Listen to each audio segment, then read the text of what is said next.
Welcome dear friends. In this video we are going to discuss about humanistic psychology. इसका main emphasis personal growth, self actualisation और free will पर था। इसके की theorist हैं Abraham Maslow and Carl Rogers और ये 1950s में इमर्ज हुई as a reaction against psychoanalysis and behaviourism. ये साइकोएनालिसिस और बिहेवियरिज्म से अलग थी। साइकोएनालिसिस का फोकस अनकॉन्शियस माइंड पर था और बिहेवियरिज्म का फोकस सिर्फ ऑब्जर्वेबल बिहेवियर। तो इन दोनों के अगेंस्ट ये इमर्ज हुई और इसे साइकोलॉजी में थर्ड फोर्स भी कहा जाता है। इसका मेन एम्फेसिस इंडिविजुअल की free will, self actualisation, personal growth और यूनिकनेस पर था। और ये थियरी या पर्सपेक्टिव ये मानती है कि यदि बच्चों को राइट एनवायरनमेंट प्रोवाइड किया जाए तो वो केपेबल है अचीव करने के लिए जो वो अचीव करना चाहते, means they are inherently good and capable of achieving their potential if provided the right environment. और मैस्लो ने हायरार्की ऑफ नीड्स को प्रोपाउंड किया। इसमें बेसिक नीड्स में फिजियोलॉजिकल नीड्स को रखा, like food, water and rest. Next is safety need, security and protection, love and belongingness, friendship and relationship, esteem needs like respect, confidence and achievement, and the ultimate need that is self actualization, means realizing one's full potential। आइए इन needs को जानते हैं detail में। सबसे पहली है physiological needs, जिसमें आते हैं फूड, वाटर एंड रेस्ट। ये तीनों हमारे सर्वाइवल के लिए जरूरी है, मीन्स ये हमारे जीवित रहने के लिए जरूरी है। यदि बच्चे भूखे हैं, प्यासे हैं, थके हुए हैं तो वो स्टडीज पर फोकस नहीं कर सकते और हमें ये सुनिश्चित करना चाहिए कि वे प्रॉपरली उनको भोजन और पानी मिलता हो, उनको मिड डे मील्स आदि प्रोवाइड किए जा रहे हो और जो पानी पीने का पानी है वो सेफ हो और उनको एडिक्वेट ब्रेक्स मिले ताकि वो रेस्ट कर सकें। और classroom learning is more effective when students physical needs are taken care of. और क्लासरूम लर्निंग तभी इफेक्टिव होगी जब स्टूडेंट्स की फिजिकल नीड्स का ध्यान रखा जा रहा हो।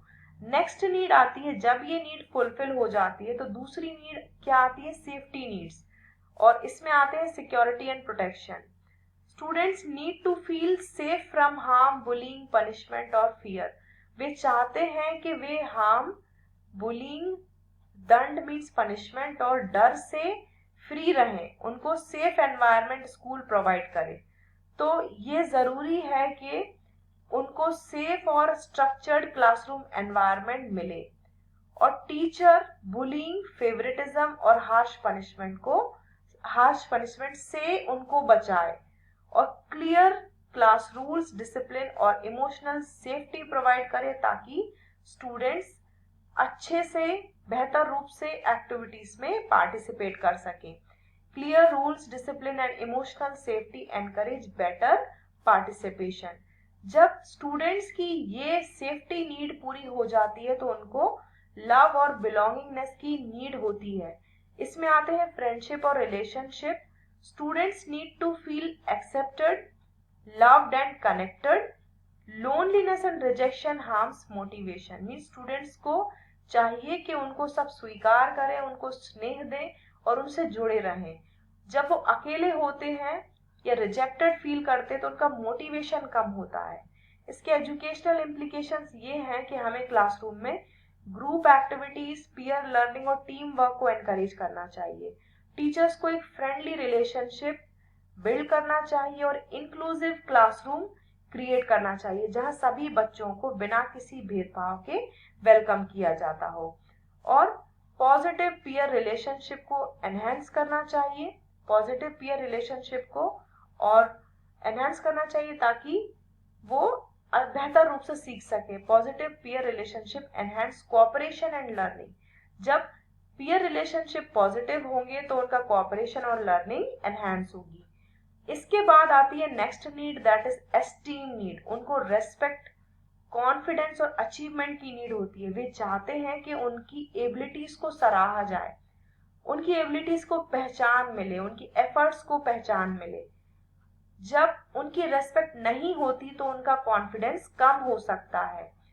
तो इसलिए चाहिए कि उनकी एफर्ट्स की तारीफ हो, उनको एनकरेजमेंट मिले और उनके जो अचीवमेंट्स हैं उनको रिकॉग्नाइज किया जाए। उनको ऐसी अपॉर्चुनिटीज प्रोवाइड करनी चाहिए ताकि वो रेस्पॉन्सिबिलिटीज ले सके, आगे बढ़ सके और अपने टैलेंट को शोकेस कर सके।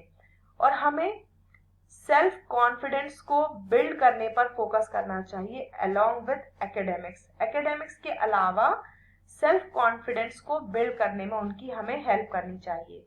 और जो लास्ट नीड है वो है self actualisation need, means realising one's full potential.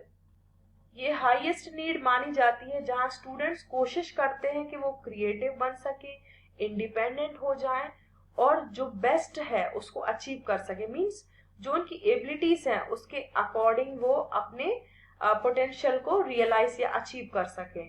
इसके एजुकेशनल इम्प्लीकेशंस ये हैं कि टीचर्स को उन्हें ऐसी अपॉर्चुनिटीज प्रोवाइड करनी चाहिए ताकि वो अपनी क्रिएटिविटी, प्रॉब्लम सॉल्विंग और क्रिटिकल थिंकिंग एबिलिटीज को डेवलप कर सके।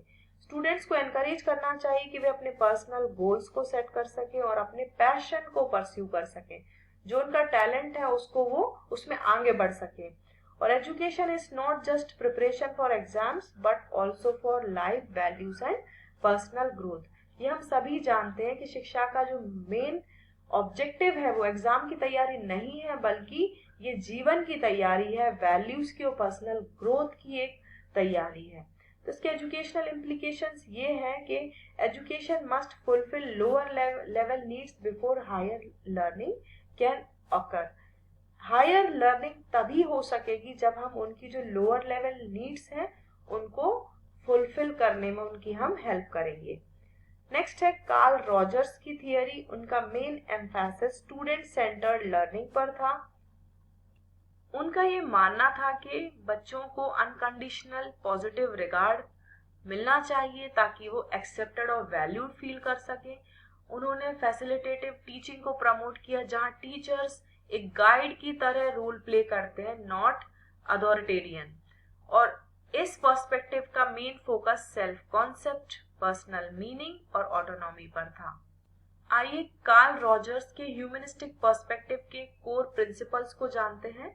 सबसे पहला प्रिंसिपल है कि every learner is unique and has innate potential. हर बच्चा अलग है और उसके अंदर जो जन्मजात प्रतिभा भी यूनिक है। और जो लर्निंग है, डेवलपमेंट है, उसका मेन फोकस होल पर्सन पर होना चाहिए, मीन्स उसके सारे एस्पेक्ट्स पर होना चाहिए, जैसे कॉग्निटिव, इमोशनल, सोशल और moral aspects. Learning should be meaningful, self directed and experiential. Learning को मीनिंगफुल होना चाहिए, सेल्फ डायरेक्टेड होना चाहिए, जो जहां बच्चे